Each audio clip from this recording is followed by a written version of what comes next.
O ano é 1999 e um cadáver caiu do espaço direto no teu quintal. Midwest Angélica é um projeto curioso, não só por ser um análogo horror muito bem feito para o nicho que ele está inserido, mas também por não ter chamado muito a atenção do público geral recentemente. Muito possivelmente seja pelo fato do subgênero do terror analógico ter ficado saturado com o tempo, o que na verdade é uma grande pena, afinal Midwest Angélica ao menos está tentando contar alguma história pra gente. Só fazendo um pequeno resumo para quem viu a primeira parte mas não lembra, lá durante os anos 80, um grupo de cientistas acabou identificando um corpo estranho se aproximando da órbita da Terra. Depois de algumas análises mais profundas, foi identificado que o objeto tinha mais de 66 quilômetros e era completamente formado de material orgânico, quase como uma almôndega voadora gigante, nomeada como AZ-001. A necessidade de estudos constantes, além da própria natureza absurda da descoberta, fez com que o governo criasse uma medida de vigilância e pesquisa constante para que qualquer surpresa infeliz fosse evitada assim que possível, se formando assim a Divisão de Operações Celestiais e Exames Materiais. Esse grupo, além de pesquisas, tinha a função de esconder a existência do AZ-001 do público geral para evitar qualquer tipo de pânico, o que é completamente justificável. Porém, as coisas começaram a ficar um pouco mais suspeitas depois que o chefe da Home, o Dr. Lucas Michaels, simplesmente sumiu do mapa em 87. Agora, em 99, após a Home conseguir registrar algumas imagens do AZ, um pedaço dele se separou do corpo principal e começou a ser atraído pela gravidade da Terra. Por sorte, o AZ Alpha caiu na área leste do Nebraska, afastado da população. A Home, obviamente, coletou amostras do corpo e, em uma tentativa de apagar qualquer prova de que o Alpha estivesse ali, então tenta incinerar os restos biológicos do corpo, o que pareceu gerar algum tipo de reação no Alpha, que começa a agir de forma hostil contra os cientistas presentes no local, assim como também afetando a população de animais e pessoas que viviam nas fazendas próximas. Seja lá o que fosse aquele pedaço de carne que caiu no nosso planeta, com certeza estava de mau humor. Opa, antes da gente começar, eu só preciso de um segundinho para transmitir a palavra sagrada do nosso querido patrocinador desse vídeo, a YouCine. Ela é uma plataforma brasileira criada com apenas um propósito: te permitir assistir a pataquada que tu quiser. Sério mesmo. Independente do quanto seja ruim ou desconhecido, é quase 100% de certeza que tu vai encontrar no catálogo gigantesco do YouCine. Curte umas paradas de terror? Tem na YouCine. Curte um reality show? Tem na YouCine. Curte um futebol esperto? Obviamente, tem na YouCine. E tudo isso pelo precinho mais acessível e camarada possível. E ainda mais, podendo acessar por celular, TV Smart, PC e até por TV Stick. Tô interessado? Dá uma olhadinha no comentário fixado na descrição e aproveita. E pronto, agora a gente pode seguir com o vídeo.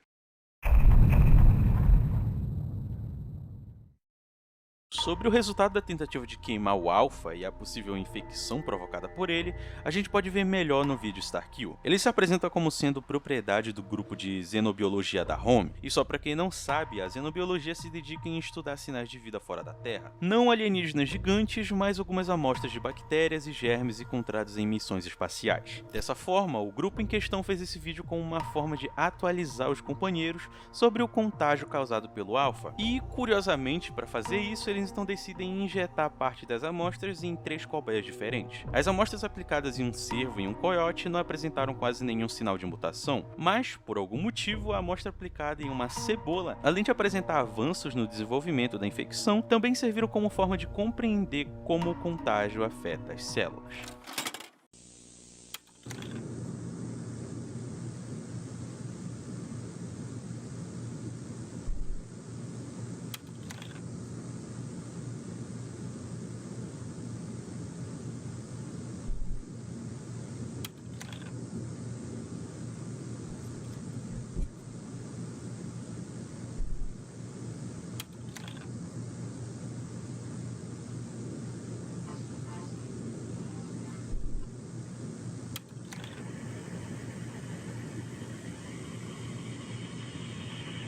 E olha lá, parece uma carinha. Mas enfim, isso levou os cientistas a acreditarem que o agente infeccioso tem algum tipo de inteligência, o que obviamente indicava que ele apresentava um perigo real à população dos Estados Unidos, tornando importantíssimo que os responsáveis pelas pesquisas destruíssem o espécime responsável pela infecção o mais rápido possível e de qualquer forma possível, dando início à Operação Starkill.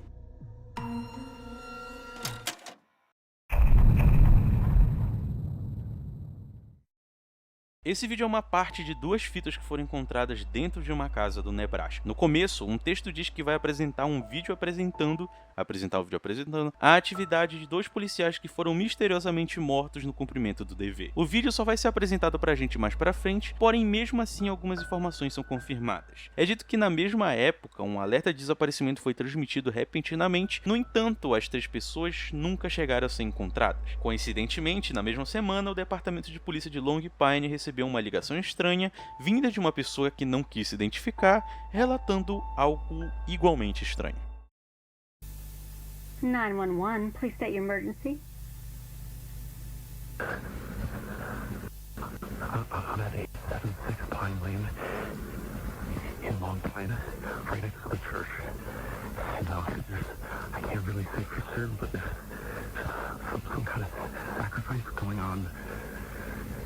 Okay, we'll be right there. Could you elaborate, please?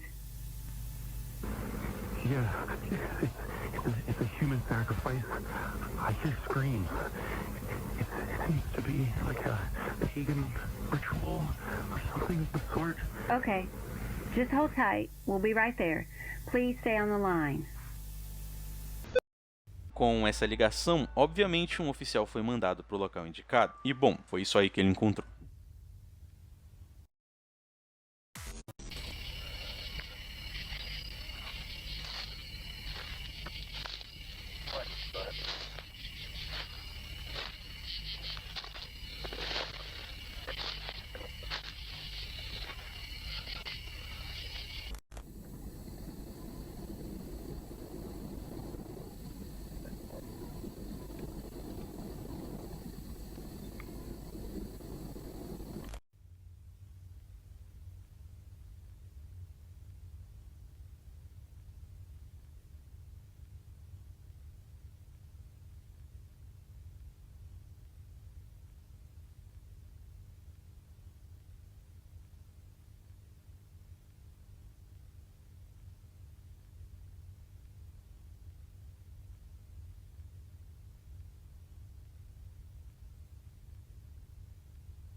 Ah, sim, eu esqueci de dizer. Sabe os 2 policiais mortos que eu falei agora há pouco? Então, essa gravação foi feita por um deles antes do seu corpo ser encontrado. Todo o contexto ao redor das coisas que ele achou é inegavelmente muito estranho, principalmente por deixar entender que tem algum tipo de organização religiosa envolvida nisso tudo. De qualquer modo, o outro policial continuou sua busca ao redor da igreja para ver se encontrava alguma coisa relacionada ao que havia sido na ligação. Então, ele acidentalmente registra isso aí.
Hello?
Os corpos dos 2 policiais foram apreendidos por um grupo militar não identificado, juntamente dos vídeos registrando o incidente. O caso foi fechado por indicação de um agente da CIA, além de ser recomendado que o departamento de polícia não falasse sobre o ocorrido com a população civil. Porém, é muito interessante para parar para pensar que o Alpha caiu na Terra no dia 1º de janeiro de 99 e em menos de um mês tudo isso já estava acontecendo por debaixo dos panos.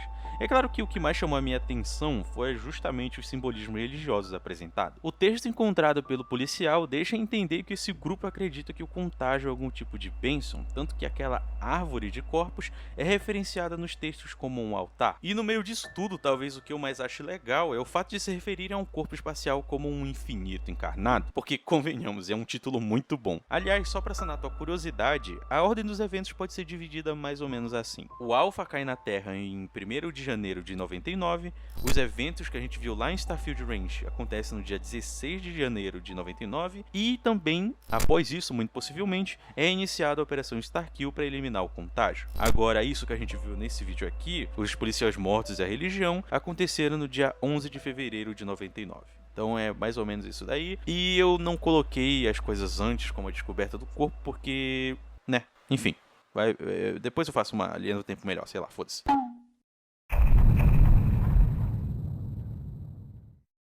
A seguinte fita foi encontrada nos restos de um comboio da Home em uma das milhares de estradas dos Estados Unidos. Ela parece ter sido criada logo após a Operação Starkill e serve como uma apresentação dos estágios que um ser vivo contaminado passa sob o efeito do agente infeccioso. No primeiro estágio, o Starkill começa a se alimentar e absorver o máximo de matéria orgânica que ele puder como forma de conseguir sustentar os estágios seguintes. No segundo estágio, ele começa a desenvolver um foco maior e caçar indivíduos de maior inteligência. No terceiro estágio, o Starkill começa a usar a própria massa para criar criadouros para novas formas de vida da mesma espécie. Os altares, que são aquelas árvores que a gente viu, são criados para produzir seres pequenos, enquanto os templos, que ainda não foram apresentados, são usados para criar seres maiores. Agora, o quarto estágio, a fita afirma que os cientistas estão teorizando a existência dele com base na possibilidade do crescimento da massa do contágio, e que a possibilidade dessa matéria começar a se conectar por algum motivo é muito grande, a ponto de existir até uma previsão de como o território ficaria em um ano.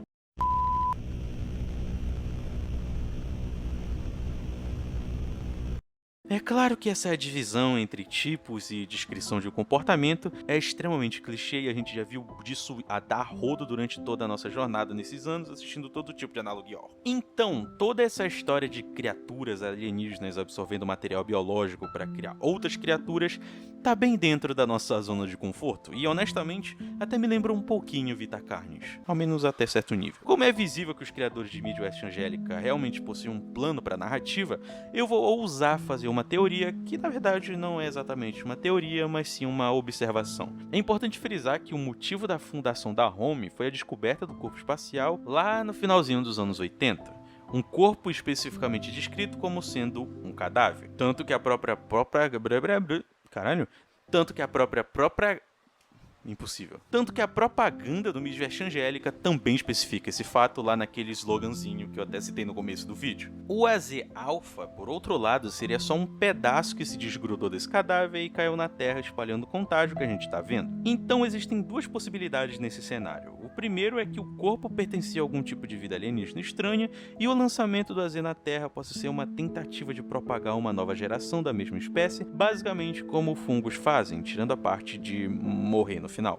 E não sei exatamente porque eu não entendo tanto assim de fungo. Porém, a segunda possibilidade, que é a minha favorita, é a teoria de que o AZ possa ter sido um parasita que se prendeu nesse ser gigantesco, foi se aproveitando dele até onde pôde, até chegar na Terra, que por coincidência era o planeta vivo mais próximo dele. Então, basicamente, o que está acontecendo é que ao invés de controlar apenas um ser gigantesco, o contágio está acontecendo entre vários indivíduos em uma pedra flutuante no espaço. Agora, se existe realmente motivo para tudo isso, além da própria sobrevivência, e seja algo no estilo dos necromorfos do Dead Space, vai demorar para confirmar, apesar de ser uma possibilidade muito grande. Aliás, o vídeo Azazel mostra que os infectados estão usando da religião para dar sentido ao processo do contágio, e o próprio nome Azazel faz referência a um demônio presente na mitologia judaico-cristã, que é apresentado como o próprio diabo, às vezes como um bode, em alguns casos como uma estrela que caiu do céu.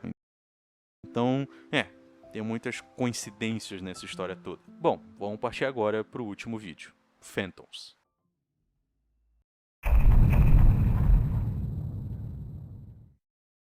No dia 28 de janeiro de 99, o cientista Dr. Andrew Evans visita o local da queda do Alpha para coletar análise de amostras. Às 12h17 da tarde, ele retornou para home e seguiu até o laboratório de contaminação fisiológica. Ele posicionou as amostras do AZ001 no armazém de amostras e então seguiu para o armário de suprimentos.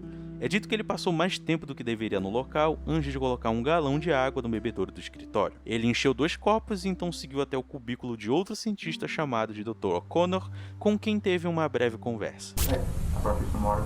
Thought you might have wanted a cup. Thanks, Andrew. Were you able to get the results you wanted? Fortunately, much of the alpha chunk was too necrotic to really get in disease and sample from it. Likely have to find some alpha chunks connected to the main body of AZ001. Sorry to hear that. I think I might be able to get you the new data you want once you figure it out. But I'll have to get back to you tomorrow. That's alright.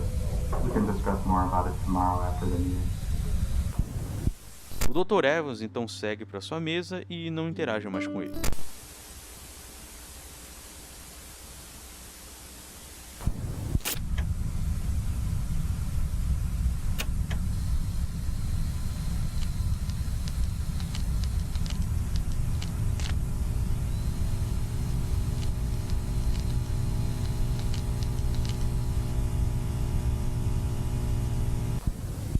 O Dr. Evans então segue para outra área do prédio na base da home.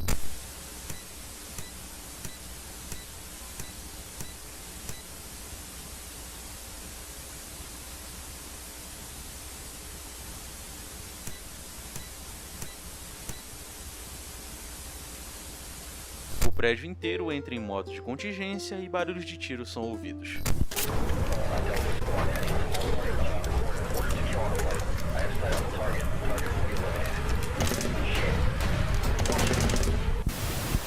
O impostor, disfarçado como Dr. Andrews, é eliminado. A identidade dele não foi identificada, mas o seu corpo foi enviado para uma radiografia para mais análises.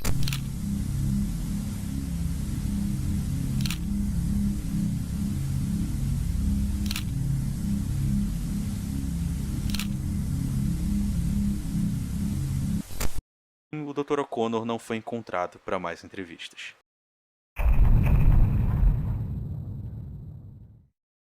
E, bom, é isso. É até um pouco estranho fazer uns videozinhos mais curtos, mas, bom, fazer o quê, né?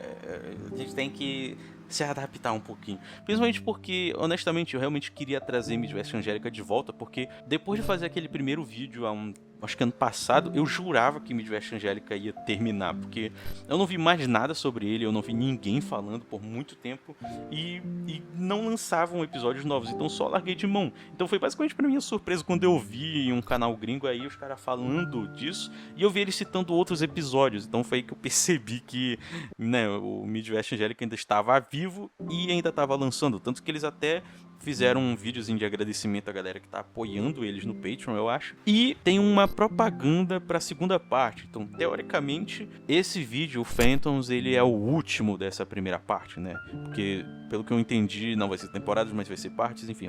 Enfim, foda-se. O que importa é que vai ter mais coisa por vir. E ainda bem, porque, já que essa é a minha parte de falar pra caramba sobre a minha opinião, eu realmente acho que o forte de O Midwest Angélica é a ambientação e a história. Porque a história é bem simples, tá ligado? A história, como eu disse até em certo ponto no vídeo, a história é bem simples. Ele só replica, não replica, mas ele só usa um clichê que a gente já viu muito nos outros Analog Horrors. Eu acho que até que isso é proposital, porque Midwest Angélica, caralho, não consigo falar própria propaganda, enfim. As propagandas do projeto geralmente associam ele a um filme dos anos 80 de terror. Então é como se a gente estivesse vendo um filme dos anos 80 no estilo de Analog Horror, tá ligado? É basicamente isso. Então, como eu tenho essa sensação, é basicamente como se fosse aqueles filmes dos anos de trash lá, dos filmes de terror clássico, de trash não, acho que até de trash assim, de slasher, que pegam algo que já existe e fazem a própria versão, cheio de clichês, cheio de coisa só pra ganhar um dinheiro em cima. Então, eu não tô dizendo que Midwest Angélica é isso, mas eu acho que a proposta é ser como se fosse um Analog Horror B, um filme B, tá ligado? Um filme que nem chegou aí no cinema, que foi lançado direto pra home video, sabe? Esse tipo de coisa. Então eu vejo muito nesse sentido justamente porque o que dá pra notar é que ele usa muitos clichês que a gente já viu. Ele usa body horror, que tem muito, terror cósmico, coisa de culto e religião, tipo, todo esse tipo de coisa a gente já viu em várias outras, às vezes separados, às vezes no mesmo, tipo, tudo na mesma história, a gente já viu muito disso. Só que o que me atrai no Midwest Angélica é justamente a ambientação, a execução dos vídeos é muito bem feita, porque eles são curtos, eles não enrolam e eles são bem diretos no que eles querem te mostrar. Então, tu não fica vendo, tipo, o cara não lança um vídeo de 40 minutos, onde só o que importa tá no começo e no fim. Aliás, uma parada que eu também percebi é que cara, tá passando do avião aqui, peraí. Dá pra ouvir o avião? Uma parada que eu percebi é que os criadores, eles não usam muito jumpscare, tá ligado? Eu ao menos não consigo me lembrar. Eles usaram agora nesse último vídeo, eles usaram um pouco no primeiro, mas o jumpscare não é direcionado pra ti, tá ligado? É isso que eu quero dizer. Ele não foi, tipo, a gente não tá vendo um found footage e do nada algo... Ele tá filmando algo e aquela situação gera um susto em ti. Como o primeiro vídeo, tá ligado? Que mostra o maluquinho lá se desfazendo e tudo queimando. Então tu fica com uma sensação muito estranha. Então eles são... Os criadores, eles são muito bons nisso. Eu acho que a minha maior crítica ao Midwest Angélica no geral é as animações. As animaçõezinhas. Porque é visível que 90%, se não tudo, não é feito em live action, mas sim uma animação em 3D ou algo do tipo, tá ligado? Não entendo muito bem de animação. Mas dá pra ver que é isso. E algumas vezes funciona. Tipo, a primeira animação lá que a gente viu lá no primeiro episódio, lá do maluquinho, o cientista, ela é bem feita, tá ligado? Ela convence. Só que essas, tipo, a animação lá do vídeo do Azazel não é tão legal assim. E a animação do último episódio agora do Phantoms também não é tão legal assim. Então, eu não sei dizer se eu sugeriria pra eles não apostarem tanto assim nesse tipo de coisa, e sim apostar mais em, sei lá, animações pontuais em certos momentos. Mas, não sei, talvez seja só questão de aprimoramento, talvez o cara não seja tão bom, tipo, não seja tão especialista e esteja aprendendo ainda, então quem sou eu pra julgar? Eu acho que isso não estraga a experiência, até porque a gente já viu coisa muito pior aqui, então convenhamos, a gente já viu coisa muito pior. Então eu acredito que Midwest Angélica tem muito potencial para ser algo bom, justamente por não querer ser algo maravilhoso. Tipo, no sentido de que a gente vê muito Analog Horror aí querendo ser um novo Mandela Catálogo e acaba caindo no mesmo problema de ser genérico, sabe? De não trazer nada de muito legal e novo. E Midwest Angélica não pretende trazer algo genial e novo, mas ele traz ele traz um feijão com arrozinho que a gente já conhece, com um temperinho legal. Tipo, então isso é o suficiente pra mim. Eu realmente tô interessado pra saber aonde a história vai, porque como eu disse, a gente tem muito Analog Horror que trata sobre esse conceito de invasão de outros seres mas isso nunca leva a lugar nenhum. Não sei se vocês já perceberam isso, mas isso nunca leva a lugar nenhum. A gente sempre vê pequenas histórias esporádicas, a gente tá preso a um personagem, um ponto de vista de um personagem, o que pode ser até bom em certo ponto, mas isso nunca vai pra frente, sabe? A gente nunca vê isso avançando para outros lugares, onde isso vai, qual o objetivo, e Midwest Angélica promete que tem, tá ligado? Como a gente tá sobre o ponto de vista de um grupo de cientistas, né, que é o Home, né, como a gente tá vendo tudo sobre o ponto de vista da Home, não de uma pessoa, a gente sabe, é uma organização preparada justamente para isso, a gente tem um ponto de vista muito mais focado, né, muito mais específico. A gente tá focando nos bichos, a gente não tá, tipo, vagando a história de alguém que sem querer vai esbarrar com isso. E eu tô falando isso, eu tenho certeza que na segunda parte vai vir algo assim. Eu tenho quase certeza que vai vir algum vídeo que a gente vai estar vendo alguém filmando e essa pessoa vai se deparar, enfim. Quer dizer, o próprio Star Ranch, esqueci o nome, o vídeo da Fazenda. O próprio vídeo da Fazenda também é justamente isso, né? Mas também é uma documentação da Home e tem um propósito de ser como se fosse uma análise da Home naquele vídeo. Então, enfim, tô divagando demais, mas eu tenho esperanças. Eu tenho esperança que Midwest Angélica pode ser bom. Aliás, agora que eu vou passar pros agradecimentos finais, eu queria pedir desculpa por nos últimos 2 vídeos eu não ter falado o nome de vocês, né? Tipo, terminado o vídeo ali. Mas é porque eu realmente esqueci de gravar. Tipo, honestamente, eu gravei o vídeo, aí eu deixei assim o final. Aí eu falei, não, depois eu gravo, porque geralmente eu tô gravando de madrugada, então eu termino muito tarde e eu tô morrendo de sono. Então eu deixo, amanhã eu gravo. Só que eu esqueço, tá ligado? Então foi mal, porque eu só esqueci. Então, bora passar pros agradecimentos aqui. Bom, vamos começar agradecendo aos nossos queridíssimos Pombo Giga. Muito obrigado, Dínamo. Muito obrigado, Smile Demon. Muito obrigado, Marília Rezende. Muito obrigado, como é que eu digo o seu nome? A Clevin Clicking. Enfim. Olá, Clevin, você é novo. Muito obrigado por apoiar a gente. Muito obrigado, Muni, que por sinal é a queridíssima companheira do editor desse vídeo aqui, que é o Murilo Loiro. Obrigado, Murilo, por ter topado se juntar a gente nessa sacanagem que é esse canal. E, bom, eu espero que vocês tenham gostado do trabalho dele, porque eu tenho certeza que eu vou gostar, porque o cara é realmente muito bom. Não se preocupem, o Sorá não foi de base, porque ele, né, ainda é parte do canal, porque, porra, eu divido o canal com ele, mas como a gente quer aumentar a frequência de vídeos e o tipo de conteúdo também, a gente precisou dessa ajudinha a mais, e a gente tá muito feliz que o Murilo tenha se juntado a gente e esteja dedicando o seu talento a colaborar com a família Pombo Atômico. Então é basicamente isso, muito obrigado a todos os outros membros do canal, eu quase fui esquecendo, ou melhor, vocês acharam que eu ia esquecer, mas eu não esqueci. Muito obrigado a todos vocês por estarem apoiando a gente monetariamente. Sem vocês a gente não seria nada, né? Porque o YouTube tá meio complicado e o nosso algoritmo também tá meio complicado. Talvez seja pouco pra nossa, mas enfim, isso é outra história. E basicamente é isso. Eu sou o Thales do Pombo Atômico e a gente se vê na semana que vem.